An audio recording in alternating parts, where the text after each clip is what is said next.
Hey guys, tonight we begin with a group of Tudor-era women who treated moral codes like polite suggestions.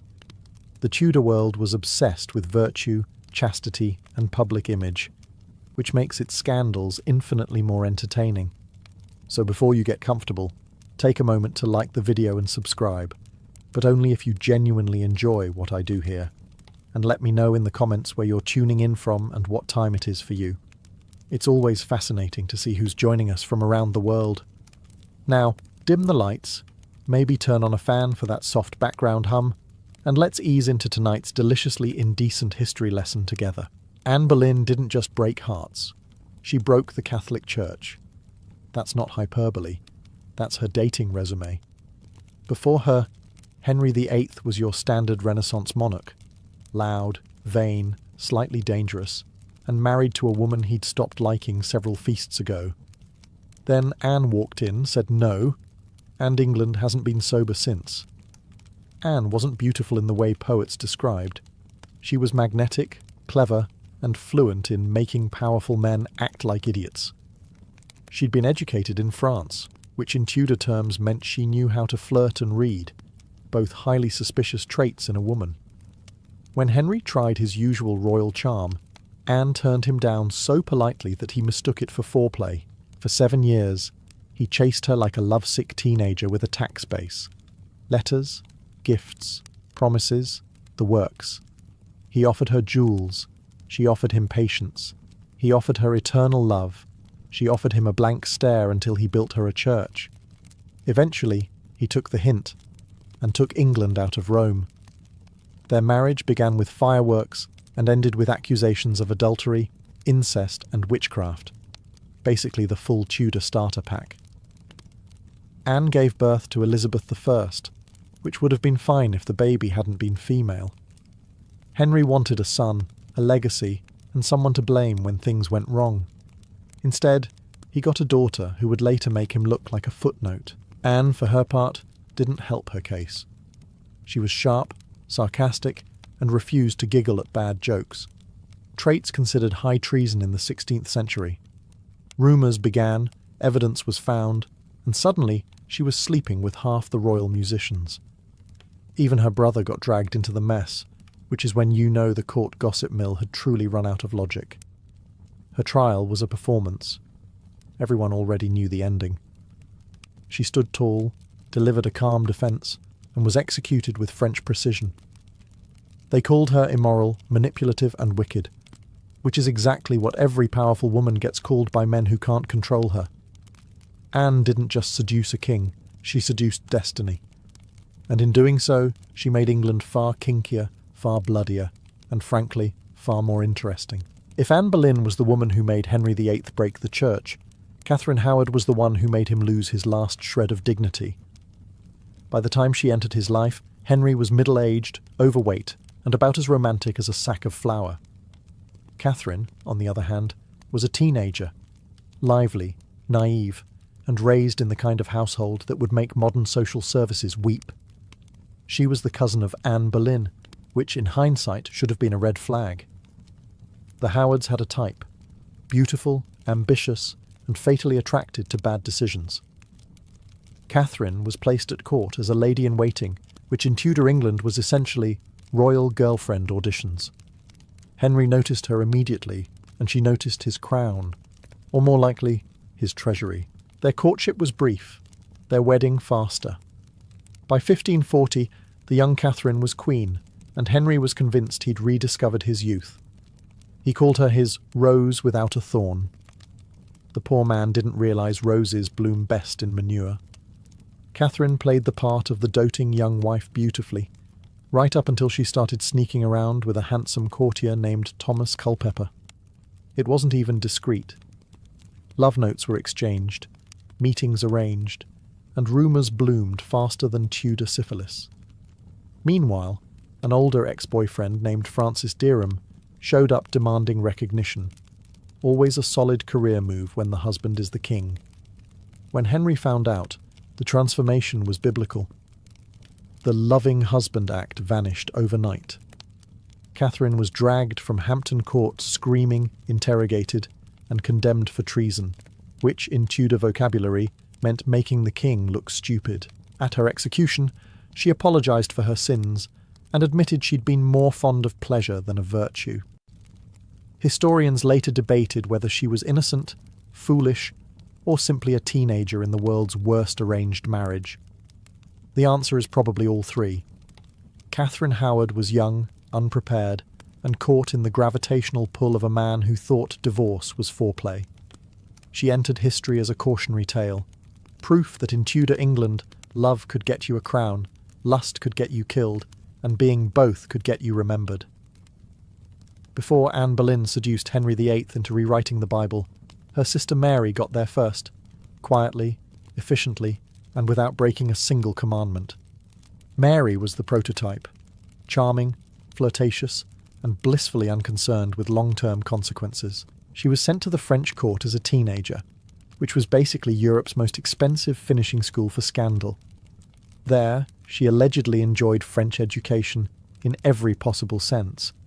Rumoured lovers included King Francis I, who called her "my English mare." That's not a metaphor. That's exactly how politely the Renaissance handled slut-shaming. By the time she returned to England, Mary was already infamous for her diplomatic experience. Naturally, the Tudor court thought, perfect wife material. She married a minor nobleman named William Carey, whose main function in history was standing nearby while the king slept with his wife. Because soon after, Henry noticed her, and when Henry noticed, careers ended. Their affair was relatively quiet by royal standards. No divorces, no executions, just discreet gifts, hushed gossip, and the occasional royal baby no one wanted to talk about. Mary gave birth to 2 children, one of whom, Henry Carey, bore such a striking resemblance to the king that even the portrait painters started coughing politely. But Mary wasn't a schemer. She lacked her sister Anne's ambition or her survival instinct. When Henry grew bored, he moved on, and Mary was left with fading beauty and expensive bills. While Anne became queen, Mary was gently kicked to the sidelines, where she committed her greatest scandal yet, marrying for love. Her second husband, William Stafford, was a soldier of modest rank and no fortune. The Tudor elite were horrified. A Boleyn marrying for affection? Disgusting. She was banished from court for degrading herself, which, given that she'd previously been the king's mistress, seems a little late for moral outrage. Mary lived the rest of her life quietly in the countryside, poor but reportedly happy. A rare ending for a Tudor woman. No beheading, no imprisonment, no papal bull. Just peace, chickens, and the satisfaction of having outlived every single person who judged her. She started as a royal mistress and ended as a content wife, proving that sometimes the most perverted thing a Tudor woman could do was survive. Technically, Jane Shore belonged to the generation before the Tudors, but her legend was too scandalous for them not to steal. She was the original blueprint for every fallen woman story that followed. Intelligent, beautiful, morally flexible, and doomed to become a sermon illustration. Jane began as the wife of a respectable London merchant, the kind of man who probably smelled like accounting. Then she caught the eye of King Edward IV, a monarch with more charm than discipline. Their affair was an open secret. The court adored her, the church despised her, and Edward treated her like she was England's national pastime. But unlike most royal mistresses, Jane wasn't greedy or manipulative. She was genuinely kind, a rare and fatal trait in a royal mistress. She used her influence to help the poor, pardon prisoners, and convince the king to stop executing people before breakfast. In a court built on cruelty, she was the anomaly, a good person in the wrong job. When Edward died suddenly in 1483, Jane's luck expired with him. Richard III took power and needed a scapegoat to make himself look holy. Jane, being attractive, outspoken, and recently unemployed, was perfect. He accused her of witchcraft, seduction, and general lewd behaviour. Translation: she had standards and refused to fake sorrow over a tyrant. Her punishment became legend. Forced to do public penance for her sins, she walked barefoot through London, wearing nothing but a thin white chemise, an outfit that managed to scandalise and entrance the crowd simultaneously. Chroniclers claimed the public wept for her. Realistically, half of them fainted, and the rest followed her home. But Jane survived. She lived long enough to see herself turned into a moral lesson, then into a folk heroine, and finally into a cautionary ghost story told by preachers who were secretly fascinated. Her true crime wasn't adultery. It was having a personality in a century that preferred women to be silent, ugly, and replaceable. Jane Shore never set out to become England's most famous penitent. But when the church tried to humiliate her, she turned repentance into theatre. And as every Tudor would later learn, a well-staged sin lasts longer than any virtue. Every royal court needs at least one woman who flirts with her pen. And in Henry VIII's court, that was Mary Shelton, a lady-in-waiting who could turn innuendo into literature and literature into trouble. She was Anne Boleyn's cousin, which already meant she was genetically predisposed to scandal. The Boleyns weren't a family so much as a dynasty of flirtation. They could cause a political crisis just by making eye contact. Mary fit right in, witty, educated, and fluent in the universal Tudor language of accidental double meaning. Her poems, preserved in the Devonshire manuscript, were an elegant cocktail of love, sarcasm, and mild filth. On paper, they were about faith and longing. In practice, they read like Tudor pickup lines with better vocabulary.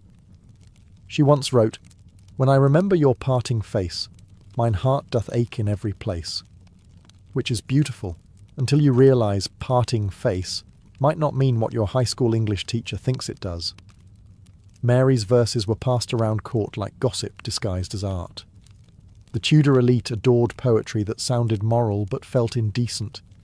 It made sinning feel sophisticated. Her lines whispered of forbidden glances, lost kisses, and other things that would have earned her an exorcism if she'd been less charming. Rumour has it she also caught Henry's attention, though whether that was physical or poetic depends on how generous you feel toward Henry's reading comprehension. She was young, clever, and confident, 3 qualities he found both irresistible and deeply threatening.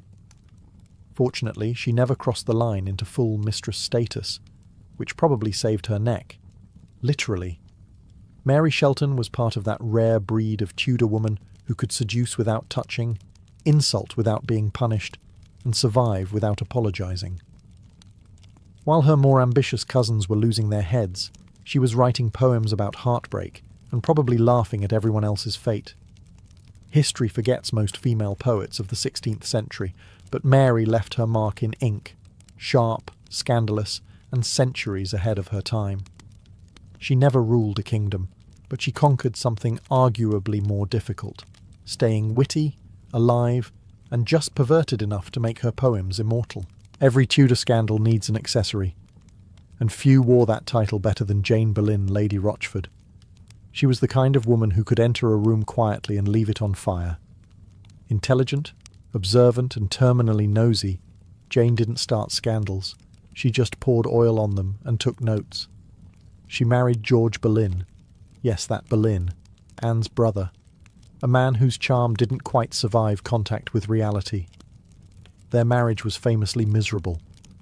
She found him arrogant. He found her exhausting. Somewhere between the insults and the silences, Jane decided that if she couldn't be loved, she might as well be feared. When her sister-in-law Anne Boleyn fell from grace, Jane stepped forward as a helpful witness. She testified that Anne and George were a little too close, and her words helped send them both to the chopping block. Historians still debate whether she did it out of jealousy, revenge, or just a spectacular lack of self-awareness. Whatever her motives, Jane became that rarest of creatures, a Tudor woman who survived someone else's downfall. For a while she kept her head down. Then along came Catherine Howard, Henry's teenage wife, and Jane thought, I could be useful again. She became the young queen's confidant, which, in Tudor terms, meant she carried messages, arranged secret meetings, and kept watch while Catherine indulged in extracurricular diplomacy with Thomas Culpeper. When the affair was discovered, Jane tried to act surprised, which was impressive, given that she had literally helped schedule it. The interrogation didn't go well. Under pressure, she broke down, ranted incoherently, and briefly went insane, which delayed her execution because it was considered impolite to behead lunatics. Once she recovered enough to stand upright, they killed her anyway. At her beheading, she apologized for slandering the innocent queen, meaning Anne. It was the 16th century version of, "I may have gone too far." Jane Boleyn's life reads like a cautionary tale written by someone who hated subtlety. Betray one queen, destroy another, lose your mind, and die on a cold February morning. In a court filled with liars, she was simply better at it, until she wasn't. If Tudor England had a LinkedIn, Elizabeth Bess Holland would have listed her profession as mistress of influence and selective morality. She wasn't royal, noble, or particularly well-born, but she had one talent that mattered in the 16th century. She understood how men in power thought, and she knew exactly how to make them forget it. Bess became the mistress of Thomas Cromwell, the king's right-hand man, the original bureaucratic shark, who dismantled monasteries and people with equal efficiency. Cromwell was cold, brilliant, and allergic to affection, yet he kept Bess close. Historians suggest she softened him. More likely, she reminded him that pleasure still existed between executions. At court, Bess became both admired and feared. She wore silk when others wore linen, smiled when others prayed, and collected secrets the way other women collected jewellery. She was rumoured to have been helpful to more than one ambitious nobleman, though helpful, in Tudor slang, usually involved candlelight and regret. Cromwell's enemies whispered that Bess had too much access, too much influence, and far too little shame. That combination was fatal in a world where even queens got beheaded for looking smug. When Cromwell fell from grace, accused of treason, overreaching, and marrying Henry to the wrong woman, Bess vanished. One day she was draped in velvet. The next she was gone like spilled perfume. No trial, no record, just silence. Some say she fled abroad. Others believe she bribed her way into anonymity. A few romantic chroniclers insist she slipped into a convent, though the odds of Bess Holland volunteering for celibacy are roughly equal to Henry taking up veganism. What's certain is this. For a brief, glittering moment, she navigated the deadliest court in Europe, armed with nothing but wit, charm, and an unshakable talent for survival. Bess never got her portrait, her title, or her happy ending, but she got something rarer. She lived. In Tudor England, that was an achievement worth engraving on a tombstone. She remains the ghost of Cromwell's ambition, a courtesan in silk, forgotten by history but remembered by every man who thought he could control her, and learned otherwise. If ambition had a perfume in Tudor England, it would have smelled like Anne Seymour, Duchess of Somerset. Expensive, cold, and faintly poisonous. She was the kind of woman who didn't smile unless it was strategic. Her beauty was famous, her composure legendary, and her reputation best described as frosty with a chance of execution. Anne married Edward Seymour, the brother of Jane Seymour, Henry VIII's third wife, and the only one who managed to produce a legitimate son without getting divorced or beheaded. That made Edward the uncle of the future king, and Anne the queen of every corridor that mattered. She wore her new status like armour, and treated the other ladies-in-waiting the way one treats unpaid interns, with mild contempt and sharp directions. When Edward became Duke of Somerset and Lord Protector for the young Edward VI, Anne effectively became England's unofficial queen, without any of the tedious humility that came with the actual crown. She built grand houses, hosted lavish feasts, and had her servants address her as Your Grace, with the kind of intensity that suggested they might not live long if they forgot. But beneath the icy polish was a woman who understood exactly how dangerous softness could be. The court called her cold-hearted, but that was mostly projection from men who didn't enjoy being outmaneuvered by someone wearing pearls. Anne knew how to use silence as a weapon and charm as camouflage. She wasn't scandalous in the traditional sense. No lovers, no drunken feasts, no secret letters. Her perversion was subtler. She lusted not for bodies, but for power. Of course, in Tudor England, a woman who didn't giggle or faint was automatically suspicious. When her husband fell from favour and was executed, Anne was thrown into the Tower. Her crime? Being herself too efficiently. She was later released, but the damage was done. Her influence melted faster than candle wax at midnight. Anne Seymour died quietly, which for a Tudor noblewoman counts as a miracle.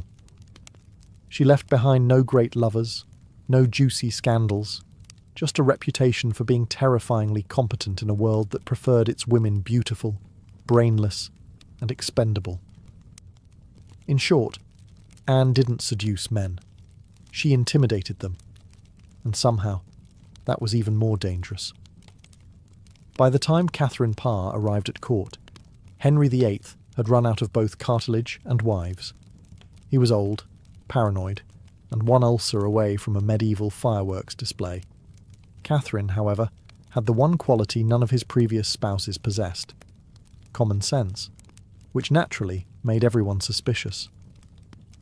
Catherine wasn't born to be a queen.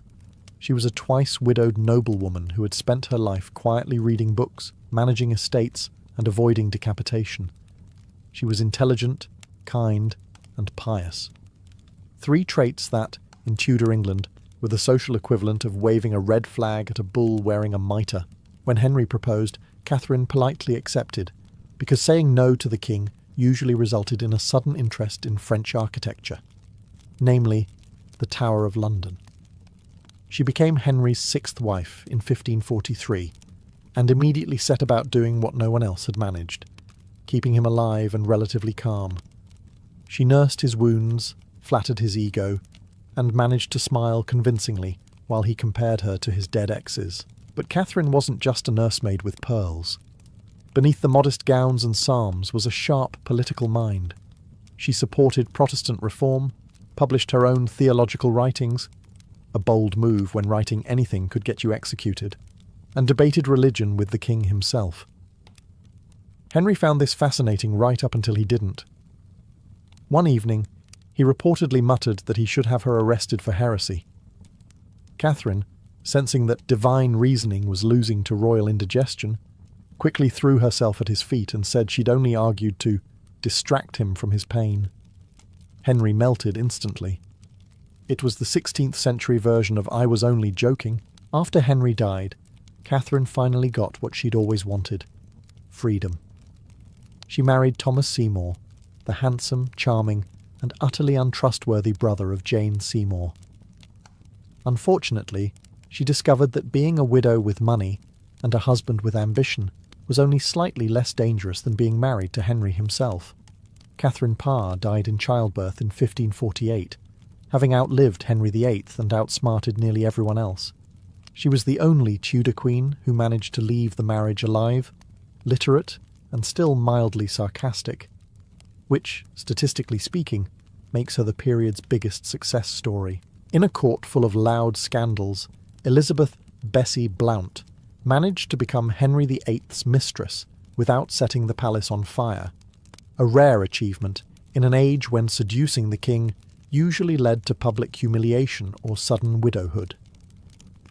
Bessie was beautiful, charming, and, most dangerously, agreeable. Historians like to call her modest. What they really mean is smart enough to know when to stop talking. She first appeared at court as one of Queen Catherine of Aragon's ladies-in-waiting, a position that was basically the Tudor equivalent of being an unpaid intern in proximity to disaster. Henry noticed her during a dance, which was both flattering and deeply unsafe. He liked her grace, her youth, and above all the fact that she didn't argue with him about theology.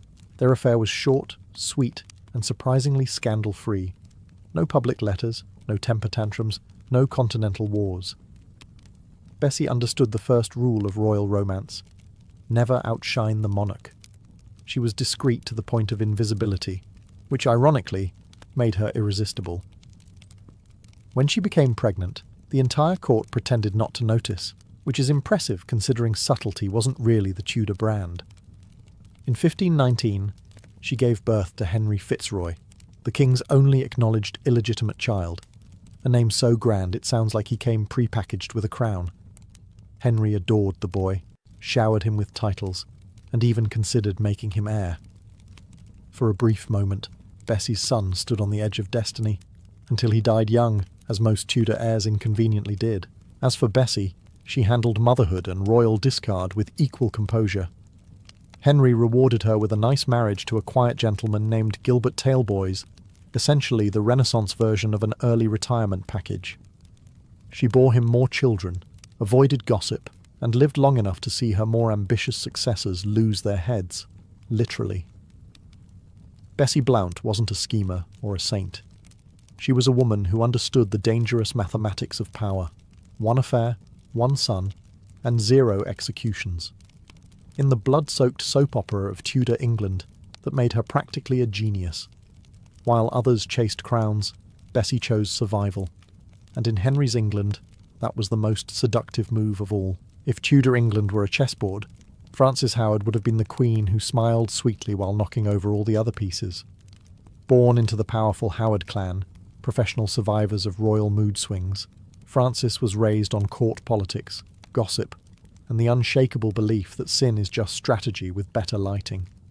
Her story unfolded during the tail end of the Tudor age, when the crown had passed to the morally exhausted Stuarts, but the court's appetite for scandal hadn't dimmed one bit. Frances was young, stunning, and inconveniently married to a man she despised, Robert Devereux, the Earl of Essex, who, despite his title, had all the sexual charisma of a damp tapestry. Bored and beautiful is a dangerous combination. Frances fell in love with Robert Carr, the king's favourite, which in plain English means the man His Majesty liked to flirt with while pretending not to. To be with Carr, Frances needed an annulment, and in Tudor law that required proof her marriage hadn't been consummated. So she told the court that her husband could not perform. Then, just to prove it, she allegedly smuggled in a substitute woman for him to fail with in front of witnesses. Imagine the world's worst dinner party, but with legal implications. Her annulment succeeded, and she married Carr. For a while it looked like a fairy tale, until a man named Sir Thomas Overbury wrote a poem calling her immoral. Naturally, she poisoned him. When caught, she denied everything, then admitted it, then insisted it was justified. This strategy didn't win her friends, but it did get her imprisoned in the Tower with her husband. Most Tudor women in that situation ended up beheaded or forgotten. Frances, however, flirted her way into a royal pardon. She and Carr were released, disgraced but alive, which statistically counts as a victory in Tudor England. She lived quietly afterward, occasionally popping up in gossip as a fallen woman turned devout. Whether that was genuine repentance or just another performance, we'll never know. Frances Howard was proof that in a world run by men, the most perverted thing a woman could do was refuse to play the victim and still get away with it. If you wanted to map out Henry VIII's family tree, Margaret Douglas would sit somewhere near the top, probably rolling her eyes. She was his niece, the granddaughter of Henry VII, and therefore royal enough to be important, but not quite important enough to be safe. In Tudor England, that was like being born holding a target. Margaret had beauty, charm, and the kind of romantic instincts that make biographers sigh heavily. Her life was a sequence of forbidden love stories, each ending in prison, scandal, or both. She treated royal bloodlines the way other people treated horoscopes. Interesting, but not a deal-breaker. Her first great disaster was Lord Thomas Howard, uncle to Anne Boleyn and professional bad idea. Their romance bloomed while Henry VIII was busy dismantling his own marriage. The king, never fond of being upstaged in matters of love, declared their engagement treasonous. Both were imprisoned in the Tower. Thomas died there, while Margaret got out after promising not to fall in love again. Naturally, she immediately did. Her second affair with Charles Howard got her locked up again.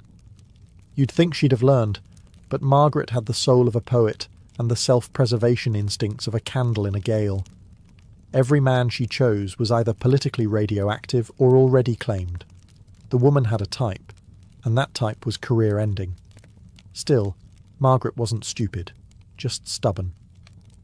She understood that love was both her weapon and her weakness, and she wielded it accordingly.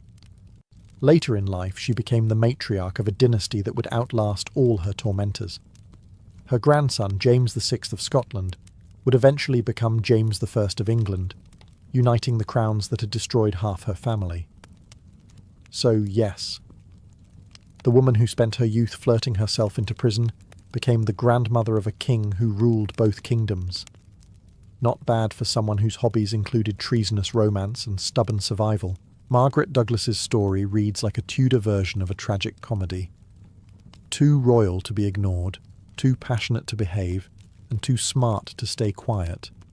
In a world where one wrong glance could cost a head, she blinked deliberately, twice, and somehow kept hers. If you wanted to make Elizabeth I furious, all you had to do was exist. Beautifully, quietly, and with red hair. Unfortunately for Lettice Knollys, she did all three. Lettice was Elizabeth's cousin, and, inconveniently, her mirror image. She shared the same Tudor blood, the same golden complexion, and the same talent for turning powerful men into fools. In another life, she might have been Elizabeth's best friend. Instead, she became the Queen's living nightmare. Younger, married to the Queen's secret crush, and very much alive. The man in question was Robert Dudley, the Earl of Leicester, Elizabeth's lifelong favourite, the maybe-lover historians still argue about. When he secretly married Lettice in 1578, it wasn't just a betrayal. It was a diplomatic catastrophe. Imagine marrying your boss's boyfriend and then showing up to work the next day wearing his coat. Elizabeth handled the news with her usual regal composure, meaning she screamed, banished Lettice from court, and referred to her as the she-wolf. Dudley was forgiven, of course. Tudor England had a long-standing policy of blaming women for men's enthusiasm. But Lettice wasn't the weeping type. She simply retreated to her estates, draped herself in velvet, and lived like a queen without the paperwork. Her marriage to Dudley, by all accounts, was affectionate, though she did inherit his massive debts, his enemies, and his reputation for mismanaging everything he touched. Still, she kept her head, a genuine accomplishment in a family that lost several. After Dudley's death, she married again, to a younger soldier named Sir Christopher Blount. This did not improve her standing with Elizabeth, who was now both jealous and elderly, a dangerous combination. When Blount joined a rebellion against the crown, Lettice was briefly imprisoned for suspicion of sympathy, which is royal code for "the Queen still hates you." And yet, she outlasted them all. Elizabeth died childless. Lettice lived to 88, an absurd age in Tudor England, mostly sustained by spite. Lettice Knollys was proof that you didn't need a throne to rule. You just needed good bone structure, better husbands, and the patience to wait until your enemies died first, which, fortunately, they always did. Few women in history have been both saint and scandal, but Mary, Queen of Scots, somehow managed to be both, often in the same week. Born to rule and raised to ruin expectations, she lived like she was being graded on drama. If Elizabeth I was icy calculation, Mary was fire in human form, beautiful, impulsive, and allergic to good decisions. She became queen at 6 days old, which sounds impressive until you realise it just meant she inherited a country full of angry men in skirts.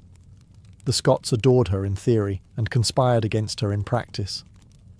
After being married off to the French Dauphin, she spent her youth in Paris learning how to charm courtiers, quote Latin, and outdress everyone within 50 miles.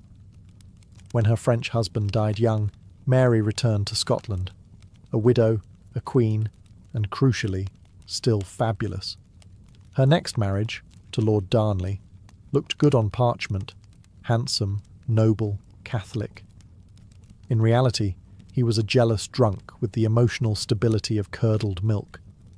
When he accused her of adultery, Mary's patience snapped faster than his sobriety. Not long after, Darnley's house mysteriously exploded, and someone also helpfully strangled him just to be sure. Subtlety was not the Scots' strong suit. Enter James Bothwell, the rugged noble who rescued Mary from danger by allegedly kidnapping her, though accounts suggest she didn't resist very hard. Their scandalous marriage united Scotland in outrage. Even for Tudor standards, Marrying your husband's prime murder suspect was considered bold. Rebellions followed, Mary fled, and she sought shelter in England, an idea so catastrophically bad it deserves its own monument. Elizabeth I received her cousin warmly, then locked her up for 19 years. Mary spent nearly 2 decades under house arrest, embroidering, praying, and occasionally plotting the Queen's assassination. When Elizabeth finally executed her, Mary wore red, the colour of martyrdom, and, presumably, defiance. History remembers her as tragic, sensual, reckless, a queen who confused love for destiny and romance for strategy. But to be fair, her story ended exactly as she lived, loudly, beautifully, and one dramatic gesture away from sainthood. Mary, Queen of Scots, didn't rule her fate. She seduced it. And fate, predictably, couldn't resist. If the Tudor dynasty were a tragic play, Elizabeth I would be the final act, the one where everyone's dead, the stage is on fire, and somehow the last character still looks impeccable. They called her the Virgin Queen, though history has been winking at that title for 5 centuries straight. Elizabeth inherited a nation that was broke, divided, and traumatized by her father's marital hobbies. Her childhood resume included watching her mother beheaded, her stepmothers vanish mysteriously, and her own imprisonment by her sister. By the time she became queen, she'd learned the 2 most important Tudor survival skills: trust no one and accessorize like your life depends on it. She was brilliant, cunning, and allergic to marriage proposals. Every European prince tried, Spain, France, even the Holy Roman Empire. But Elizabeth treated matrimony like it was the plague. Her stock answer was, "I am married to England," which sounds noble until you realise England was the most demanding husband imaginable. Still, the gossip never stopped. Her relationship with Robert Dudley, the dashing Earl of Leicester, remains one of history's favourite will-they-won't-they tragedies. He was charming, handsome, and married, a trifecta of Tudor danger. When his wife conveniently fell down a staircase and broke her neck, Elizabeth's court whispered murder. The Queen handled it like a professional, by pretending not to hear anything. For all her talk of chastity, Elizabeth surrounded herself with handsome courtiers who wrote her poetry so steamy it would have made a monk sweat. Yet she maintained her image as untouchable, the eternal flirt who never crossed the line. Historians still debate whether that restraint was virtue, calculation, or simply excellent time management. Her reign was long, glorious, and occasionally psychotic. She crushed the Spanish Armada, funded pirates she called privateers, and bankrupted herself on gowns, jewels, and flattery. When she died in 1603, unmarried and childless, she left behind an empire, and about 10,000 unanswered rumours. Elizabeth's so-called virginity was her greatest political weapon. It made her sacred, desirable, and impossible to control. She didn't need a husband. She made an entire continent compete for the title. The Tudor line ended with her, but her legend didn't. The Virgin Queen never gave herself to anyone, which in a way means she owned everyone. Before death rolled down from the mountain, Pompeii was just another lively Roman town basking in the southern sun. The morning began like any other. The streets clattered with iron-rimmed wheels, bakers hauled loaves from smoky ovens, and the fountains splashed cool water for slaves carrying amphorae. The air smelled of olive oil, perfume, and fish sauce, the everyday scent of prosperity. Mount Vesuvius loomed in the distance, green and serene, its slopes covered with vineyards that produced the region's beloved wine. Nobody feared it. In fact, they worshipped it. To the Romans, Vesuvius was a symbol of fertility, not destruction. Wealthy citizens prepared for a day of business and leisure. In the Forum, magistrates debated taxes under marble porticos. Across town, a gladiator wiped oil from his arms as he trained for the evening's games. Artists painted frescoes on villa walls, capturing lovers, gods, and myths that seemed eternal. Even the brothels were open for business before noon. Pompeii was nothing if not efficient. In Herculaneum, the smaller coastal town, fishermen mended their nets by the sea, laughing as children splashed in the shallows. Smoke rose from kitchen hearths where women simmered lentils and salted anchovies. The sun climbed higher, and the heat shimmered off the paving stones. Everything appeared perfectly normal, until the dogs began to bark. Around midday, subtle tremors shook the ground. The locals barely noticed. Minor earthquakes were common in Campania. But the shaking didn't stop. Birds scattered from rooftops, and a faint rumble echoed from the mountain. Some paused and looked up, just for a moment, before shrugging it off. Life resumed its rhythm.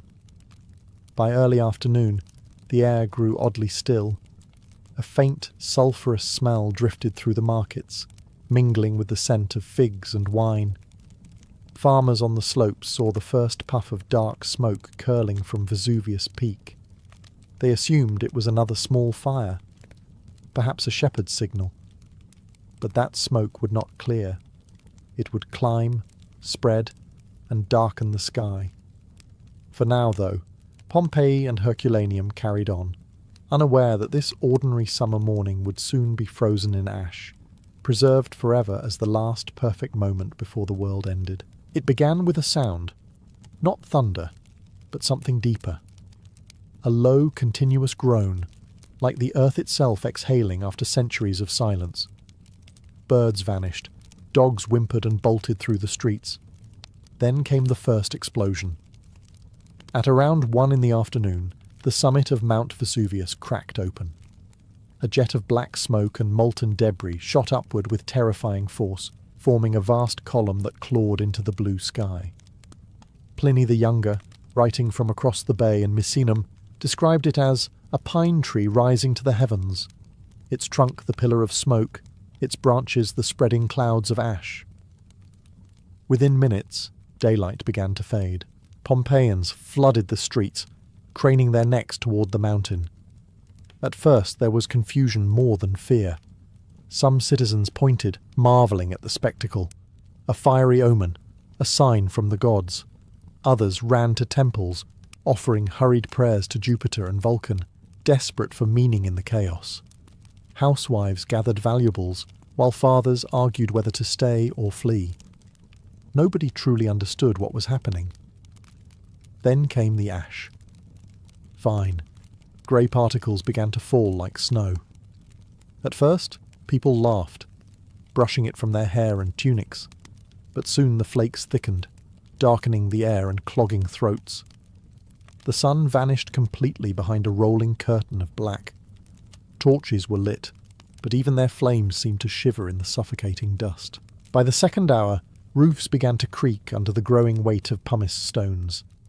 The noise was unbearable, the hissing of falling ash, the thunder of distant eruptions, the screams of people and animals. The wind carried the choking sulphur across Campania. Those who tried to flee found the roads buried and the air unbreathable. Still some stayed behind, convinced it would pass. After all, the mountain had been calm for generations. Perhaps the gods were angry, but surely they would forgive soon. But the column rising from Vesuvius was no ordinary eruption. It was 20 miles high and growing, feeding a rain of molten rock and fire that would not stop for 18 hours. The people of Pompeii had witnessed the first omen, and failed to understand that the end had already begun. By midday, the mountain's fury was absolute. The sky over Pompeii had turned from blue to a dense, bruised grey. The sun vanished behind the volcanic cloud, and the city fell into an eerie twilight. People stumbled through the streets, covering their mouths with cloth, their eyes streaming from the sulphur. Every breath tasted of burnt stone and smoke. The ash no longer fell gently. It came down like hail, thick and hot, coating every surface in grey powder. Roofs bowed. Statues disappeared beneath the weight. Inside houses, families huddled together with oil lamps, listening to the muffled roar that never stopped. Each hour it grew louder, like an endless thunderstorm trapped inside the earth. Doors and windows rattled. The wealthy tried to flee with their jewels and servants, but the streets were buried ankle-deep in ash and pumice. Wagons overturned, horses collapsed in terror. There was nowhere to go. Every road led back to the mountain's wrath. Then came the lightning. Flashes of fire danced within the volcanic plume, illuminating the chaos below. Some swore they saw the gods themselves in the sky, Jupiter hurling bolts in anger, Vulcan hammering deep beneath the crater. Superstition spread faster than the smoke. Priests shouted prayers, others tore their tunics begging for mercy, but the gods had gone silent. In Herculaneum, closer to the sea, the situation was different but no less dire. The wind spared them from the ash, for now, but the earth shook violently. Walls cracked. The sea began to retreat from the shore as if drawn by some unseen force. Fishermen ran toward the beach in confusion, not realizing the water was gathering for something far worse. Back in Pompeii, darkness deepened. The streets filled with cries, of mothers clutching children, of men calling for lost relatives, of animals trapped in stalls. Some sought shelter in temples, others dug trenches, hoping to wait it out. A few, with grim determination, went back home to protect what they owned, unaware they were sealing their tombs. The air was now unbreathable, the world shrinking to a few feet of visibility. Ash covered everything, homes, bodies, dreams, until Pompeii itself began to disappear beneath the mountain it once adored. By the time night should have fallen, it was already darker than night. The volcanic column over Vesuvius, now miles high, began to collapse under its own weight. From it came a storm of pumice stones, burning fragments of rock, and molten debris hurled down upon the city. Each impact echoed like hammer blows. Roofs caved in, porticos splintered. The proud marble temples of Pompeii cracked and crumbled under the assault. People ran blindly through the chaos, clutching torches that did nothing against the suffocating blackness. Some tied pillows to their heads for protection, others hid beneath tables or in cellars. The air glowed red, flickering with bursts of lightning trapped within the swirling ash. The gods no longer seemed angry. They seemed absent altogether. Only the mountain spoke now, and its voice was endless thunder. Across the city, chaos turned to desperation. Streets became rivers of pumice, rising fast and hot. Slaves tried to free their masters' carriages, but the wheels stuck in the accumulating debris. Families shouted to one another through walls already cracking from the tremors. One man dragged his elderly father through the streets, both coughing blood from the sulphur. Another tied a cloth around his child's face and whispered a prayer, though his voice was drowned by the mountain's roar. Then came the rocks, larger, heavier, deadly. Each one slammed into the ground with the force of a catapult. Anyone caught outside was crushed. The smell of burning oil, charred timber, and flesh filled the air. In the amphitheatre, where crowds had once cheered gladiators, only silence remained. The ash falling evenly over the marble seats like a burial shroud. In Herculaneum, the situation took a sinister turn. The retreating sea had exposed the seabed, littered with gasping fish. Many ran toward it in wonder, just as a wall of steam and fire surged back from the horizon. The first pyroclastic surge racing toward the shore. It was over in seconds. Those who saw it never had time to scream. Back in Pompeii, the people huddled in their homes believed the worst had passed. They were wrong. The rain of fire was only the beginning. Beneath the ash, something far deadlier was forming. An invisible tide of heat and gas that would sweep everything away. As dawn approached, though no one could see it, Vesuvius unleashed its deadliest weapon. The massive column that had risen miles into the air finally collapsed. What followed was not lava, nor fire from above, but a rolling avalanche of death, a pyroclastic surge, superheated gas, ash, and stone, travelling faster than any horse could run. It moved silently at first, then with a sound like 1,000 chariots charging downhill. In Herculaneum, they heard it too late. Survivors who had fled to the shoreline saw the wave of smoke descend from the mountain, glowing from within like molten glass. The heat, over 400 degrees Celsius, turned flesh to ash before screams could form.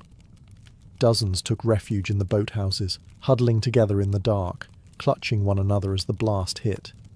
Their bodies would remain there for nearly 2,000 years, perfectly preserved in agony. The surge did not stop. It raced down the mountain's flank, incinerating everything in its path. Vineyards, olive groves, and villas vanished. When it reached Pompeii, it tore through the city like a god's breath. Roofs ripped away, walls exploded, bodies thrown across rooms. Those who had survived the night's bombardment now faced instant death. There was no escape, no mercy. The very air became a weapon, dense and boiling. Inside one villa, a group of people covered their faces with cloths, praying the storm would pass. In a single instant they were frozen, their lungs scorched, their outlines sealed in ash. A woman clutching a child, a man shielding his wife, a dog chained by its collar. All preserved, immortalized in terror. Above them, Vesuvius thundered again, sending another surge sweeping through what was left. The mountain's power seemed endless, its fury absolute. The once thriving city that had pulsed with laughter and trade was now a grey wasteland of twisted shapes and collapsed roofs. By the time the final waves hit, Pompeii was gone. The gods of Rome, Jupiter, Venus, Apollo, were silent beneath 30 feet of ash. The world above would forget the names of its victims. But the mountain remembered, and beneath its grey tomb the people of Pompeii lay waiting, statues in the dust, frozen in the instant life turned to history. When the roaring finally ceased, an eerie calm settled over the Bay of Naples. The sky, once filled with fire and thunder, now hung heavy and still, a grey haze that dimmed the morning light. The air reeked of sulphur and death. Ash drifted across the sea like snow, covering boats that floated silently, their oars abandoned. The world had gone quiet, too quiet. From Messalina across the bay, the Roman admiral Pliny the Elder watched the mountain's wrath from the deck of his ship. The previous night, he had sailed out with a fleet to rescue those trapped along the coast. But as the first pyroclastic surges struck Herculaneum, his ships were forced to turn back. The sea boiled, the wind vanished, and an oppressive darkness swallowed the horizon. He never returned. Witnesses later said he collapsed near Stabiae, suffocated by toxic fumes. A man of science consumed by the very curiosity that made him great. The survivors who managed to escape the region stumbled through an unrecognizable landscape. Vineyards were gone. Rivers had changed course. Entire towns had vanished beneath layers of ash so thick that even roads disappeared. Farmers searching for their homes found only hills of grey where villages once stood. The mountain loomed above them still, its peak torn open and steaming, like a wound that would never heal. For days, the ash continued to fall, smothering everything within miles. The few who returned to dig through the ruins found only silence, the faint outline of doorways, the occasional charred beam, the ghostly impressions of the dead. They whispered that the gods had buried Pompeii for its sins, that Venus herself had turned away from the city that had worshipped her in name, but not in virtue. As weeks passed, nature began its quiet reclaiming. Grass sprouted through cracks in the ash. Birds returned cautiously. The memory of the eruption began to fade into rumour. A warning turned into myth. The empire moved on. Rome itself barely noticed. The cities of Pompeii and Herculaneum slipped beneath history's surface, sealed in their ashen tombs, and for almost 17 centuries they slept, waiting for the day when their story would rise again from the dust. Centuries passed. Grass grew over the buried towns, and the memory of Pompeii faded into legend. Farmers ploughed fields over the ash, unaware that beneath their feet lay entire streets, frozen in the moment of death. The mountain, now quiet and deceptively calm again, became part of the landscape once more. Travellers passing through Campania saw only fertile soil and olive groves, never imagining the vast necropolis sleeping below. By the Middle Ages, the name Pompeii had vanished from maps. The Romans who survived the disaster had long since died, and their descendants no longer knew where the city had stood. Some believed it had been swallowed by the sea. Others whispered that the gods had buried it on purpose, as punishment for arrogance. And so the mountain was left alone, its story buried as deeply as its victims. Then, in 1599, a canal digger unearthed something strange. Frescoed walls, bones, and strange inscriptions beneath the volcanic earth. But the discovery frightened more than it fascinated. The workers sealed the site again, fearing the wrath of the gods.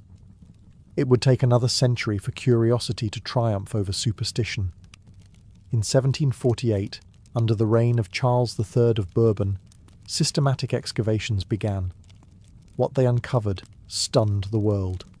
Entire villas emerged, their paintings still vibrant, their mosaics intact. Bronze statues stood in courtyards, undisturbed since that final day of 79 CE. Bread still sat in ovens, carbonized but perfectly shaped. Dogs still lay chained to doorposts, and bodies, hundreds of them, appeared in lifelike poses, the expressions on their faces frozen in that last breath. Archaeologists poured plaster into the hollow spaces left by decayed flesh, revealing hauntingly human figures.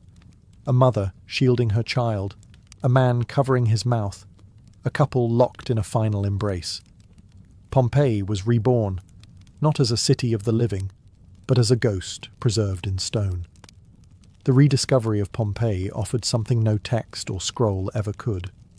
A direct glimpse into Roman life, its beauty, its excess, and its fragility. The city that once died in silence began to speak again, whispering its warnings through cracked walls and ash-stained frescoes, that nature never forgets, and time, no matter how long, always uncovers the truth. Pompeii's rediscovery didn't just reveal ruins, it revealed people. Every fresco, mosaic, and plaster cast spoke in the language of tragedy and beauty. Scholars and artists who walked those silent streets in the 18th and 19th centuries described the experience as visiting a city caught between life and death. The echoes of laughter, footsteps, and market cries seemed to linger in the air, preserved under centuries of silence. Walls still bore the graffiti of everyday Romans, love notes, insults, and political slogans, all untouched by time. One inscription read, "Gaius Pomidius Diphilus was here, scratched into plaster nearly 2 millennia earlier." Others were more humorous. "If anyone sits here, let him read this before he dies. Drink wine, be merry." The wit of a people long dead survived their bodies. Pompeii was no longer just an archaeological site. It was a diary written by the doomed. But as more of the city was uncovered, fascination began to mingle with discomfort. The plaster figures, locked forever in the moment of death, were too human. Mothers, slaves, children, and lovers, their expressions clear and heartbreaking. Visitors came to stare, some moved to tears, others morbidly curious. Museums filled with relics, silver cups, jewellery, even carbonized loaves of bread, each one a silent testament to ordinary lives abruptly halted. By the late 19th century, Pompeii had become a symbol of impermanence, a warning carved in ash. Writers and poets came to walk its streets, Dickens, Goethe, Twain. They found in the ruins both horror and intimacy, a civilization that had everything and lost it in a single day. Artists painted it as a romantic tragedy. Scientists studied it as a geological marvel. Yet, beneath every interpretation, the same unease lingered, that what happened once could happen again, and indeed, it could. Vesuvius still smoked quietly on the horizon, its slopes now dotted with villages. Locals farmed the same soil that had buried their ancestors. Tourists admired the view, without thinking too long about what slept below. The mountain, patient and silent, waited. For in the ruins of Pompeii, one truth endured, that human brilliance and fragility are forever entwined, and that beneath beauty, The earth remembers everything. Today, Mount Vesuvius stands quiet, deceptively so. Its slopes are green again, lined with vineyards that produce the same wine once poured in Pompeian taverns. Tourists hike to its rim, peer into the crater, and snap photos where gods once breathed fire.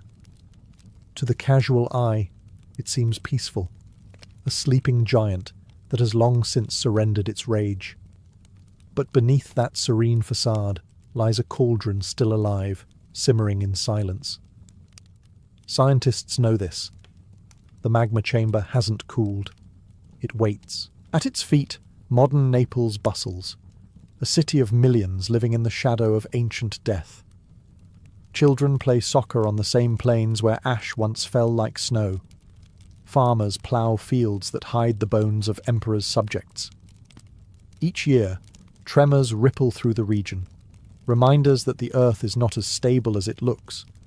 Locals shrug them off, just as the Romans did in 79 CE. Human memory is short, and the mountain is patient. Volcanologists monitor it constantly. Sensors buried deep record its every pulse, its every whisper. Maps outline evacuation zones. Plans are drawn and redrawn. But even experts admit, if Vesuvius were to erupt again, there would be chaos. The population around it is far greater now than in Roman times. The fertile land that once sustained an empire still tempts those who choose to live close enough to lose everything again. And yet, Vesuvius remains strangely magnetic. Pilgrims of history and curiosity climb its slopes to gaze upon the plains where two cities vanished. From above, they can still trace Pompeii's outline. Streets, walls, amphitheatres, a fossilized heartbeat of Rome's golden age. The silence there feels heavy, almost reverent. The city may be gone, but its story pulses stronger than ever. The eruption of 79 CE was more than a tragedy. It was a mirror. It showed that civilizations, however powerful, exist on borrowed time. That beauty, art and order can vanish in an instant. Vesuvius sleeps now, its breath hidden beneath centuries of calm. But its shadow stretches through time, reminding us that beneath every moment of peace, the world's fire still burns, unseen, waiting, eternal. Long before the crowds screamed his name, Scorpus was nothing. A slave boy born into dust and danger. He wasn't born in Rome, but likely in Hispania, a far province where fate had cruel hands. Captured or sold into servitude, he was trained young for the violent ballet of the Circus Maximus, the arena where horses, wheels and men blurred into thunder.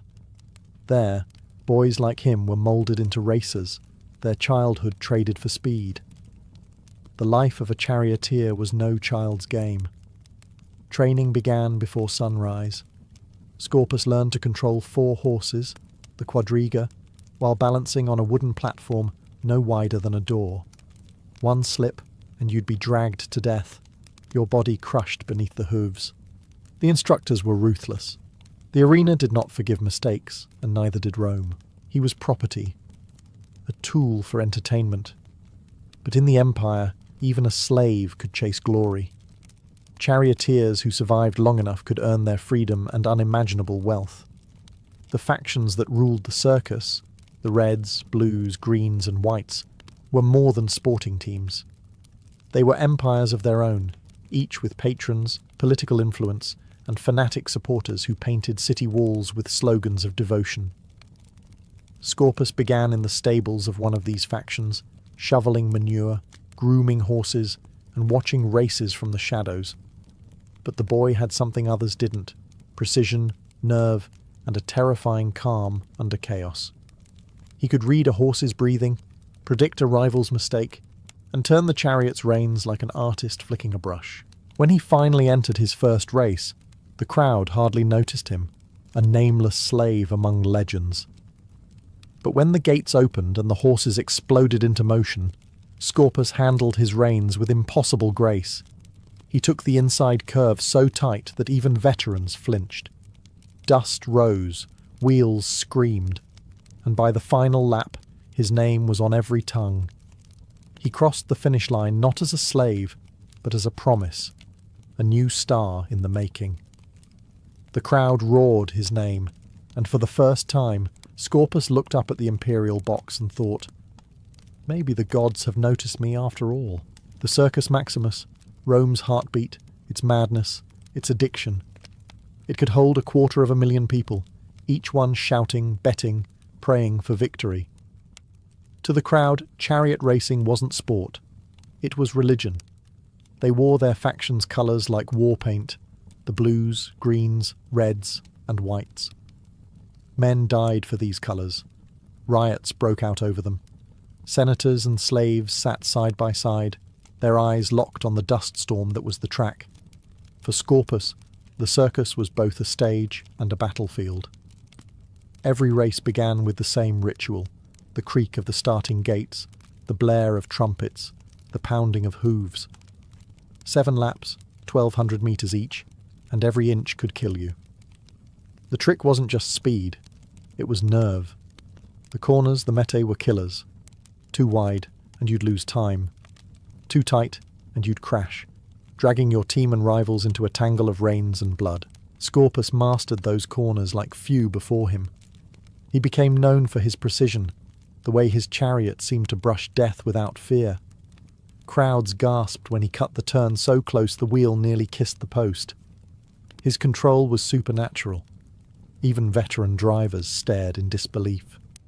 To the people, Scorpus wasn't just a racer. He was possessed by the gods of speed themselves.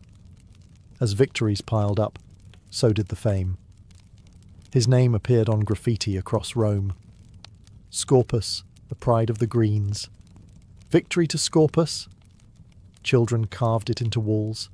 Vendors sold small clay figures of him and his horses. Fans chanted his name in taverns and argued about him in the baths. He was everywhere, the Empire's first true celebrity athlete. But with fame came pressure. The factions were ruthless. If you lost, they replaced you. If you won, they worked you to exhaustion. Every race carried the risk of death, a snapped axle, a broken rein, a fall beneath the hooves. Scorpus knew it. He had seen too many friends dragged into the dirt. Yet he kept racing, kept winning, as if he were outrunning fate itself. The crowd adored him, and the gods, as always, were watching. To understand Scorpus, you had to understand his world, a city divided not by politics or class, but by colours. The factions ruled Rome's passions. The greens and the blues were the giants, their rivalries so fierce that they often spilled from the circus into the streets. Supporters brawled in taverns, sabotaged stables, and even bribed officials to fix races. The reds and whites lingered as lesser powers, but their fans were just as devoted. Scorpus rode for the Greens, the faction of speed, style, and ruthless ambition. Their stables were filled with the Empire's best horses, imported from Numidia and Hispania, animals worth more than villas. To win for the Greens meant wealth, women, and immortality. To lose meant ridicule, or worse. The pressure was relentless. The circus was a theatre of extremes. Each faction had spies, mechanics, and even magicians who claimed to bless the reins. Drivers were celebrities and targets. Sabotage wasn't uncommon. Reins cut, wheels tampered with, horses drugged. When Scorpus appeared at the gates, his fans erupted, waving green scarves and shouting his name like a war cry. He was their champion, their weapon against the blues, and the blues had theirs. Pompeius Musclosus, a veteran racer known for his cunning and brutality. Their duels became the talk of Rome. One race in particular became legend. The two men were neck and neck on the final lap, their chariots so close that the horses' manes brushed. Musclosus tried to cut Scorpus off at the turn, a deadly move, but Scorpus anticipated it. With a flick of his wrist, he pulled tighter to the post, scraping so close the crowd gasped. The blues' chariot shattered against the barrier. Scorpus flew ahead to victory, his tunic and face streaked with blood and dust. The stands exploded. People threw garlands and coins into the track. The emperor himself rose to applaud. Rome had found its hero. But even as Scorpus basked in glory, he knew what that meant. Greater fame, greater envy, and greater danger. Because in the Circus Maximus, the crowd loved you only as long as you kept winning. And Scorpus, for all his brilliance, was racing toward a finish line no man could ever escape. By the time Scorpus reached his 20s, he was untouchable. Rome's fastest man, the darling of the green faction, and the face that sold every charm, amulet, and wine cup bearing his likeness. He had become what Rome had never truly seen before, a sports celebrity. Yet beneath the cheers and gilded rewards, his life remained chained to the same track that had first enslaved him. Each race was another roll of the dice with death. Charioteers tied the reins around their waists for better control, meaning a crash could drag them like rag dolls until they were pulped beneath the hooves. Scorpus had seen it happen countless times. The arena crews carried hooks specifically to drag the dead and dying off the course. Efficient, brutal, routine. Every morning he looked at those hooks and wondered how long before they would be for him. But still, he raced. The more he won, the more the people demanded. Merchants sold tiny lead tokens stamped with his face, used for bets or as lucky charms. Children scratched his name into the walls. Scorpus brings victory. Wealthy patrons threw fortunes at him for sponsorships. He was a freedman now, but freedom in Rome was a performance. To stay adored, he had to keep winning. He pushed harder, racing more than anyone else, sometimes several times a day. His rivals began to fear him, but fear turned to hatred. Rumours spread that his horses were bewitched, that he bribed priests, that the Greens fed him drugs for strength. In truth, he was simply obsessed. Winning was no longer about gold or fame. It was about proving that a slave could rise above the empire that had once owned him. The wear began to show. His body ached, his reflexes dulled, but he refused to slow down. "Scorpus cannot lose," fans shouted, and he believed them.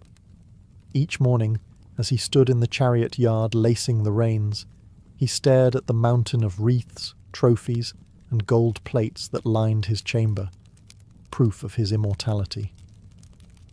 Yet somewhere deep inside, he knew what every charioteer knew but never said aloud. The circus didn't crown heroes, it devoured them. And Rome was always hungry for another fall. To understand Scorpus, you had to understand his horses. They were his partners, his weapons, his salvation. He drove a quadriga, 4 horses abreast, names whispered across the empire like legends. Sella, Swift, Volusa, Flying One, Cottinus, and Sparsus. Each was trained for balance and precision, chosen not just for speed but for temperament. The slightest panic in one could mean death for all. Every morning, Scorpus visited their stables before dawn. He spoke to them softly, running his hands over their manes, checking the straps himself. He knew their moods, their snorts, their rhythm. He didn't treat them as beasts, but as comrades. The bond between charioteer and horse was sacred, one built on trust forged in terror. In a race, the horses had to respond to the flick of his wrist, the pressure of a rein, or even a shouted word in the chaos of thunderous hooves. The Greens spared no expense in training. The horses were bathed in olive oil, fed mixtures of barley and honey, and massaged after every run. Rome adored them almost as much as the drivers. Children could name them, poets praised them. But to Scorpus, they were more than fame. They were family, the only beings who knew what it was like to fly on the edge of death. During races, Scorpus spoke to his team like a general commanding soldiers. He guided the leftmost horse, the Funalis Sinister, with a mix of tenderness and authority, keeping the team tight on the inner curve. It was a delicate balance of brutality and grace. When they moved, they became one, a living storm of muscle, dust, and willpower. There were moments, fleeting but unforgettable, when Scorpus felt weightless. The crowd disappeared, the dust parted, and he could feel the pulse of the horses as if it were his own heartbeat. Those moments were his reward, the illusion of control over chaos, of mastery over fate. Yet every time the gates opened, the gods rolled their dice again. One stumble, one cracked wheel, one frightened horse, and the fastest man in Rome could become another corpse on the sand. But Scorpus had never been one for safety. He was born in the dust, and he intended to die in the wind. As Scorpus' victories multiplied, so did his fortune. By his mid-20s, he was richer than most senators. The prize money from over 2,000 wins was staggering, each victory worth bags of gold, jewels, or even villas. He had gone from slave to superstar, from obscurity to a man cheered by emperors. Rome had never seen anything like him. He bought his freedom early, but the arena wouldn't let him go. The Greens offered him a luxurious estate, chariots crafted by the best artisans, and servants to tend to his every whim. His likeness appeared on oil lamps, mosaics, and drinking cups. Graffiti praising him covered tavern walls. Victory to Scorpus. He drives like the wind. Even noblewomen whispered his name behind silk fans. Rome's most desirable bachelor was also its most dangerous man. The Emperor Domitian himself invited Scorpus to imperial banquets, seating him near senators who once wouldn't have let him clean their sandals. But the fame had edges sharper than a chariot's blade. To some, he was a hero. To others, a reminder that Rome's hierarchy was fragile. A former slave, richer than patricians, adored by the mob, it was both intoxicating and threatening. Despite the wealth and flattery, Scorpus lived simply. His heart belonged to the track. He spent his days training horses, perfecting turns, studying his rivals' weaknesses. When asked why he kept racing, he supposedly replied, "The crowd doesn't cheer for rest." To disappoint Rome was unthinkable. The city demanded spectacle, and he was its favourite offering. But even the crowd's love grew greedy. They expected miracles every race. When he won, they roared his name as if he were divine. When he stumbled, they booed with the same ferocity. Scorpus understood the fickleness of fame. It was like his horses, powerful, beautiful, and easily lost. Still, when he rode, everything else vanished. The politics, the expectations, the danger, gone. Only the wind, the thunder of hooves, and the taste of dust remained. For those few minutes in the Circus Maximus, Scorpus wasn't a freedman or a pawn of the Greens. He was Rome itself, wild, glorious, and doomed to burn out faster than anyone could imagine. The crowds saw only triumph, never the toll. Every race that Scorpus won carved a little more life out of him. The body of a charioteer aged faster than a soldier's.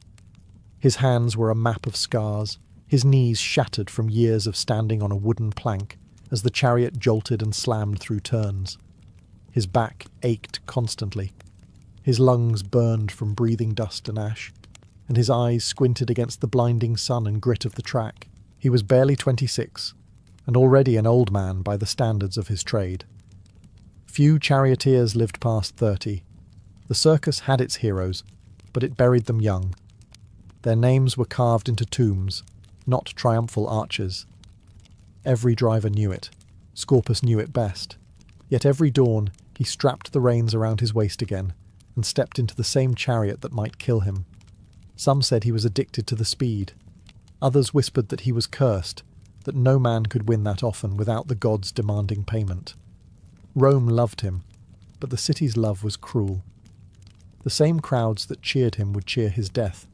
Should it come spectacularly enough, there were omens too.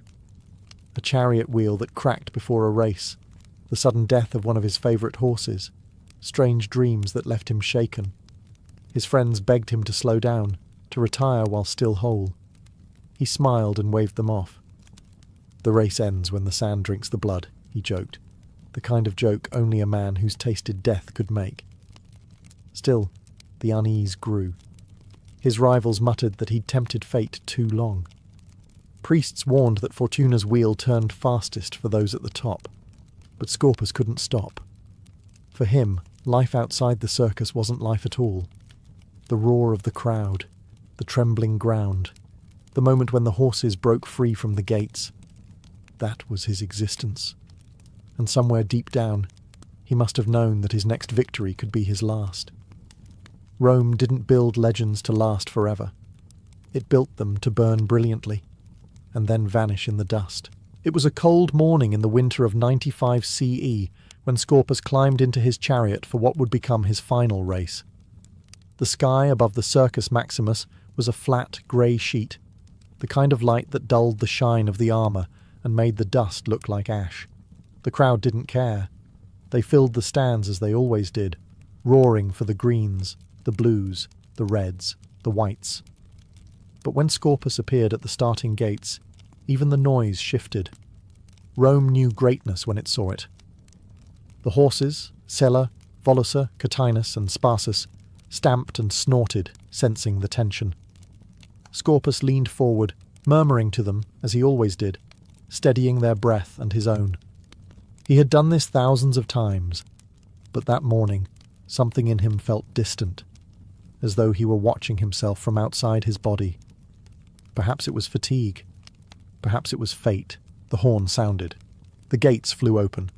12 chariots burst forward like a storm unchained. Dust exploded into the air. The roar of the crowd became a single, endless wave. Scorpus took the inner track, his signature move, cutting so tight the wheels grazed the turning post. He was in second place by the 4th lap, his green tunic streaked with sweat and grime. Then it happened. On the 6th lap, as he rounded the bend, one of his horses stumbled. The left rein snapped. A rare, almost impossible accident. In that instant, the perfect harmony between man and beast shattered. The chariot lurched, spun, and tipped. The wheel struck the barrier, splintering like bone. The reins tied around his waist dragged him beneath his own team. The crowd gasped, a sound louder than thunder, then silence. By the time the dust settled, Scorpus lay motionless in the sand, his body mangled by the very power that had made him immortal. The Greens stopped cheering. Even the Blues lowered their banners. Rome had seen thousands of deaths in its arenas, but this one struck deeper, because for the first time, the greatest racer in history had lost a race not to another man, but to destiny itself. When the race was over, the crowd did not cheer. A silence heavier than stone hung over the Circus Maximus.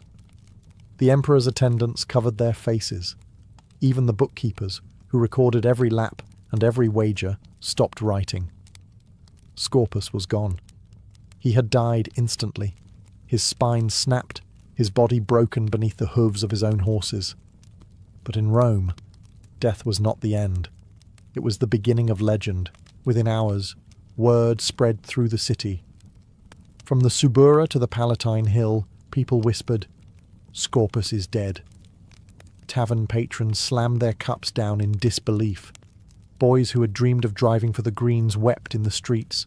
The graffiti artists who had once written "Victory to Scorpus" now scrawled new words. Rome mourns her champion. The Greens held his funeral with imperial honours. His body was carried through the streets draped in emerald cloth, his helmet shining in the sunlight one last time. Musicians played dirges while the crowd threw flowers and laurel wreaths along the path. The emperor himself ordered a monument built, a marble relief showing Scorpus holding the palm of victory, forever frozen in triumph. His epitaph, found centuries later, read, "I am Scorpus, carried off by the envy of swift fate at the age of 26, after winning 2,000 victories." Even in death, the record stood unmatched. He had lived faster and brighter than anyone of his age, and Rome never forgot. In time, his story became a symbol of glory, of mortality, of Rome's insatiable hunger for spectacle. Later racers invoked his name before entering the arena, praying for even a fragment of his luck and his courage. The poets compared him to Achilles, doomed to greatness that could not last, and though centuries passed, the dust of the Circus Maximus still holds his ghost. Archaeologists have found carvings of his name on walls, tiny tokens stamped with his likeness, and the faint traces of hoofprints in the hardened sand. Each fragment whispers the same truth. Scorpus may have died young, but he never truly stopped racing. His wheels still turn in Rome's memory, forever chasing the finish line where mortals become immortal. In ancient Greece, the gymnasium was not just a place for exercise. It was a sanctuary where body and spirit met the divine. Every major city-state had one. A sprawling complex of colonnades, training yards, and shaded courtyards lined with olive trees. Young men came not only to build strength, but to cultivate arete, that perfect harmony of body, mind, and virtue the Greeks saw as the highest human calling. The word gymnasian itself came from gymnos. Naked to train, nude was not scandalous, but sacred. The Greeks believed the human form was a reflection of the gods, every muscle, every sinew, a testament to divine craftsmanship. The gymnasium was a stage for that perfection, a place where mortals could strive to reach the balance and beauty of Olympus. At dawn, the athletes arrived carrying small jars of olive oil. The air was cool, still heavy with the scent of dew and laurel leaves. Before the first exercises began, each man cleansed himself in the baths, washing away the dust of the city and the impurities of the night. Then came silence. The Paedotribes, the trainer, raised his hands toward the sky and led a prayer to Zeus, Hermes, and Heracles, gods of competition, speed, and strength. Sometimes a small offering was placed at a nearby altar, a few drops of oil, a laurel branch, or a libation of wine.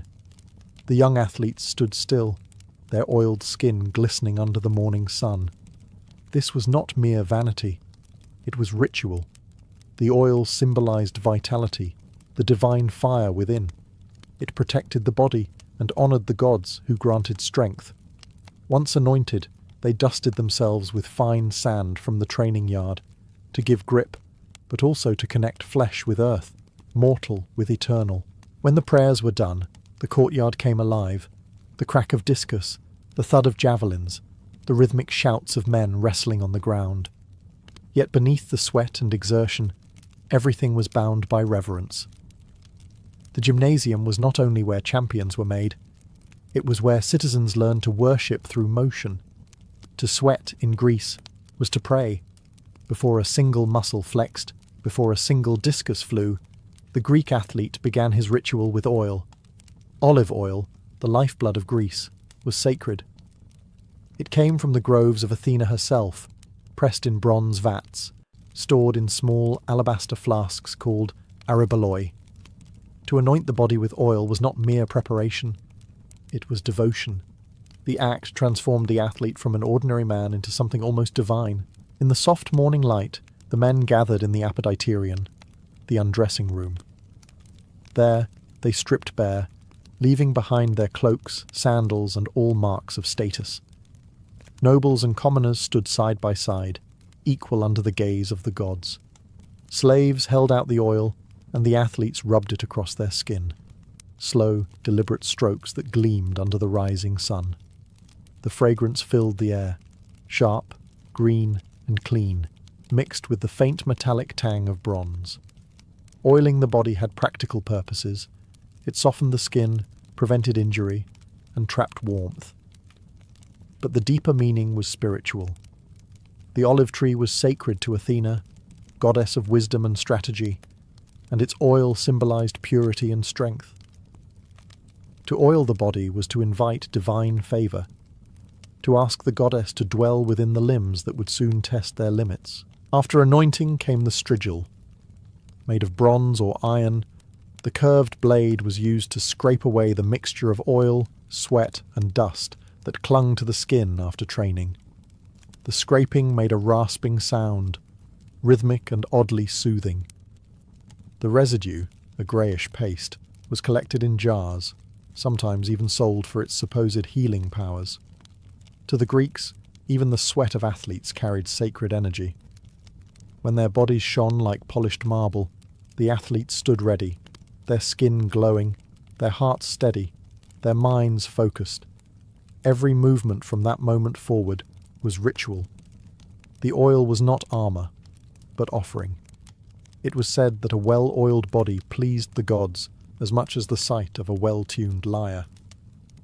In Greece, beauty was holiness, and the glistening bodies of the gymnasium were hymns sung in motion. Once their skin gleamed with oil, the athletes performed the next step in their sacred transformation.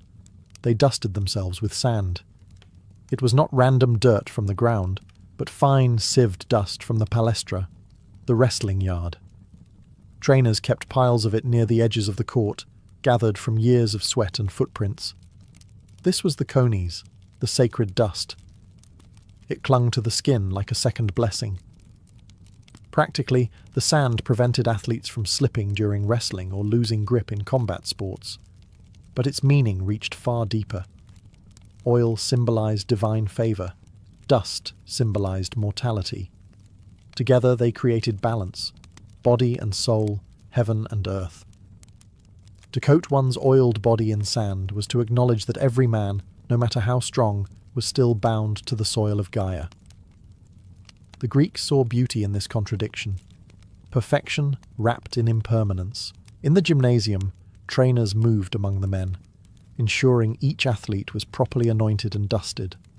They praised those who struck the right balance. Not too oily, not too dry. Too much oil, they said, and you slip from victory. Too much dust, and you bury yourself before the fight. It was philosophy made physical. Moderation, the Greek ideal, turned into ritual. Once prepared, the athletes tested their bodies. They flexed and stretched, sand shifting on their skin like gold in sunlight. To the onlookers, philosophers, poets, and spectators, the sight bordered on divine. The human form, sculpted and shining, became the very image of Olympus. In fact, many sculptors later modelled statues of gods after the men of the gymnasium, their poses born from these warm-ups and rituals. Before sparring began, each athlete often reached down, scooping a handful of dust, pressing it to his chest, and whispering a short prayer, sometimes to Zeus, sometimes to Heracles, patron of strength. They believed that in that grainy embrace between flesh and earth, they found divine connection. The gymnasium floor shimmered, not with blood or violence, but with bodies kissed by oil and dust. It was here that the Greeks found holiness not in temples, but in motion itself, in the sacred choreography of mortals striving to resemble gods. Before the first race was run, before the first discus cut the air, every athlete in Greece turned to the gods. The gymnasium was sacred, but competition was divine theatre, a ritual performance offered to Olympus itself. Every contest began not with movement, but with prayer. The athletes gathered before small altars built at the edges of the training grounds, usually dedicated to Zeus, Hermes, or Heracles, gods of strength, speed, and struggle. The air was thick with incense. A priest or elder stepped forward carrying a bowl of grain or wine. Silence fell. Even the chatter of the spectators quieted, for the Greeks believed that the gods watched every match as eagerly as mortals did. The priest raised his hands and spoke words that had echoed across centuries.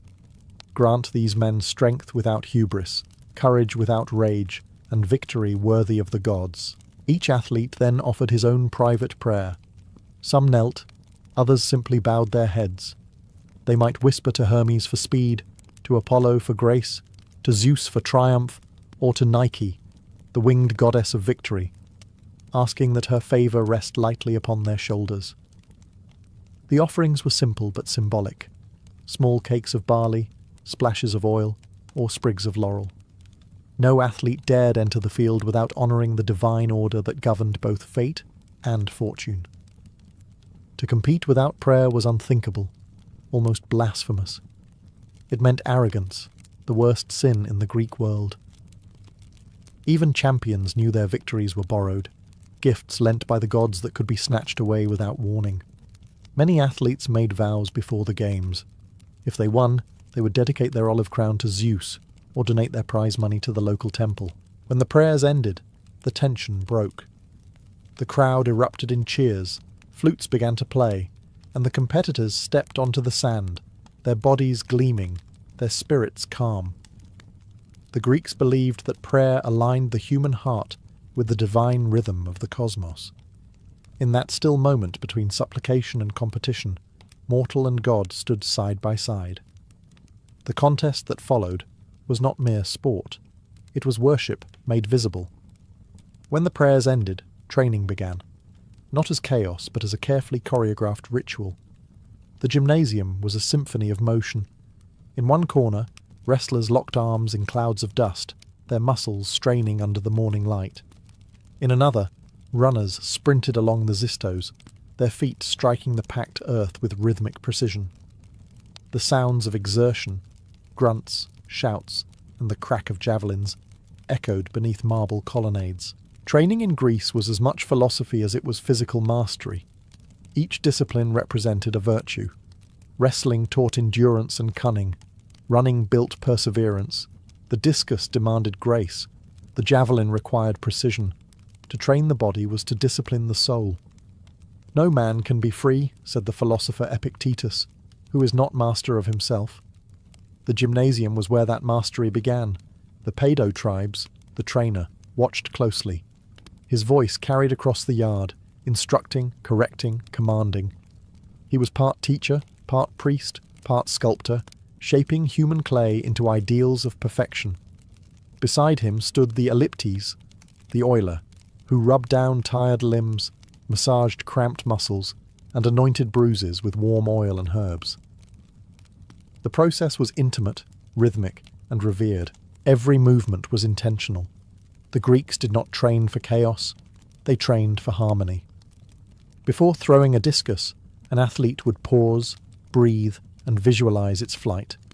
Before wrestling, he studied his opponent's stance, not to dominate him brutally, but to outthink him. Mind and body acted as one. The goal was not simply victory, but sophrosyne, balance, restraint, self-awareness. Spectators sometimes gathered along the peristyle to watch. They came not for entertainment, but for inspiration. To see a man move with perfect rhythm and control was to glimpse divine order in human form. Plato himself once said that watching a trained body was like reading philosophy in motion. By midday, the courtyard shimmered with heat, and the athletes' bodies glistened with oil and dust. The training ended as it began, in ritual calm. They stood together in silence, breathing deeply, their hearts steady. The gymnasium was not only a place to prepare for competition, it was a living altar where Greece worshipped the body as the bridge between Earth and Olympus. The gymnasium was more than a place of training. It was a brotherhood.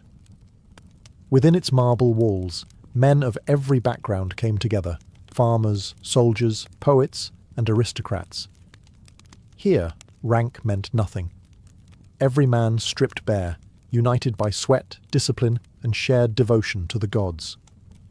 The equality of the gymnasium was sacred, a reminder that before the gods, all mortals were the same. Conversations flowed freely between exercises. Young men debated philosophy as they rested beneath the porticos. "What is virtue?" one might ask, while rubbing the dust from his shoulders.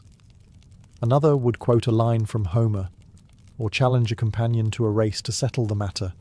Socrates himself was said to have frequented gymnasia, arguing ideas of courage and love among the athletes. The Greek gymnasium, in this way, became both a school and a sanctuary, a place where the mind trained as rigorously as the body.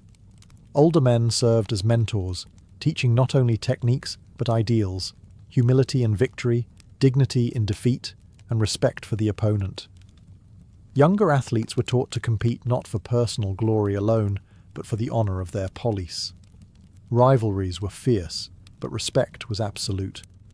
Even enemies could clasp hands after a match, bound by the shared understanding that both had served something higher.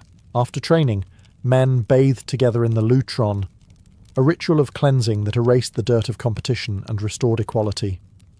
The oil and sand that once marked exertion were washed away, leaving the water cloudy, but the spirit renewed. It was said that these baths were where true friendships, and sometimes political alliances, were born. Yet, this brotherhood wasn't purely physical. It carried moral weight. To betray your comrades in the gymnasium was to betray your city. To train without integrity was to insult the gods. The gymnasium shaped not just athletes, but citizens, men whose strength served community before self. In the rhythm of shared training, the Greeks found something eternal: unity through excellence. To sweat beside another man was to understand him. To compete honourably was to love him as a brother. And in that brotherhood, the Greeks believed, the divine could dwell among mortals. All the discipline of the gymnasium led to one purpose: the sacred games. For the Greeks, competition was not simply sport, it was ritual worship. Each major festival, from the Olympic to the Pythian, was held in honour of a god. The gymnasium served as the forge where athletes were refined for this divine theatre. When the time came, the competitors left the training yards and journeyed to Olympia, Delphi, Nemea, or Isthmia, places where mortals met the gaze of immortals. Before the games began, the athletes swore an oath at the altar of Zeus, promising to play fair, to cheat neither man nor god. Sacrifices were offered: oxen, doves, libations of wine, and the smoke rose into the summer air, carrying prayers to the heavens. Then, the contestants entered the stadium barefoot and glistening, their bodies gleaming with the same olive oil that had sanctified their training. The spectators filled the stands, chanting city names, waving branches of laurel and olive. The games were more than entertainment. They were living proof that excellence was divine. The Greeks believed that when a man pushed his body to its limits in honest struggle, the gods watched with delight. To win was not just fortune, it was a sign of divine favour. Every event had its own rhythm of ritual. Runners stood at the starting line, touching the earth before rising to salute Zeus. Wrestlers poured oil on their arms, then dust, each movement deliberate, almost prayer-like. Javelin throwers traced the flight of their weapon in the air before releasing it, whispering Hermes' name. Even the noise of the crowd carried a sacred energy, a collective hymn to human glory. Victory was rewarded not with gold, but with a simple wreath of wild olive or laurel, a crown more powerful than any jewel. The winner's name was carved into stone, sung by poets, and painted on vases. He would return home as a hero, paraded through his city, sometimes fed for life at public expense. But the Greeks never saw these contests as mortal vanity. They were offerings, gifts of muscle, sweat, and endurance to the gods who had given man his strength. In the sand and the sunlight, the line between athlete and deity blurred. When the contests ended and the shouting of the crowd faded into memory, the rituals of the gymnasium were not over. Victory or defeat mattered less than purification, for both were gifts from the gods. Every athlete, bruised and coated in dust, returned to the lutron, the bathhouse adjoining the training grounds. It was here that the physical and spiritual cleansing began. The attendants prepared basins of cool water mixed with herbs and oils. Bronze strigils glinted in the lamplight, ready to scrape away the day's labour. The athletes stood silently as the elliptes, the oiler, poured water over their shoulders. The first sound was always the same, the hiss of water meeting hot skin, followed by the rhythmic scrape of metal. Oil, sweat, and sand came away in grey ribbons, leaving the body bare again, renewed, almost reborn. But this cleansing was more than hygiene.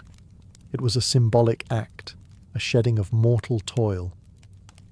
The Greeks believed that competition, though sacred, stirred powerful passions: pride, envy, wrath. To cleanse the body was to restore harmony to the soul. Even the victors submitted humbly to the ritual, for arrogance before the gods was unforgivable.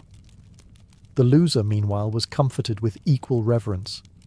Both had honoured Zeus with their effort, and the water erased all differences. Once clean, the athletes were anointed again with fresh olive oil, not for battle, but for peace. the scent of the oil mingled with incense rising from nearby altars. Priests offered thanks for the safe return of all competitors, while poets recited hymns celebrating the day's contests. The gymnasium, once roaring with exertion, now echoed softly with murmured prayers and splashing water. In the evenings, men gathered under the colonnades to eat, discuss philosophy, and reflect on the lessons of the day. For the Greeks, the cleansing after the contest completed the sacred cycle: struggle, purification, and reflection. It reminded them that strength without humility was meaningless. By nightfall, the courtyard glowed with torchlight, the air rich with oil and laurel smoke. The athletes' bodies, now clean and calm, seemed carved from marble once more. In their quiet stillness, the Greeks saw something divine, proof that through ritual and discipline even mortals could touch eternity.